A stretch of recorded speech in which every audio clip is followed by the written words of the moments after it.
এরা কোনোদিন কল্পনাও করেনি যে এর বাড়ি এসে খাবে, এইভাবে শোবে, এইভাবে আরামায়েশ করবে। এটা কি কোনোদিন ভাবিনি? আমি বিশ্বাসই করিনি, আমি এখনো বিশ্বাস করতে পারছি না। এরা কেউ বিশ্বাসই করেনি যে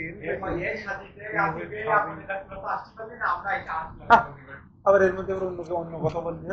হ্যাঁ ওয়াইফাইটা দে। হটস্পটটা দেন।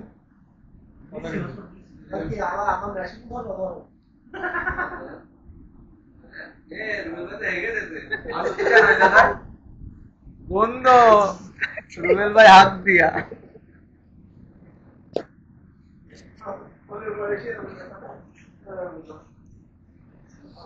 ভাই ইউটিউবে দিয়ে দিবেন তখন দেখবানি।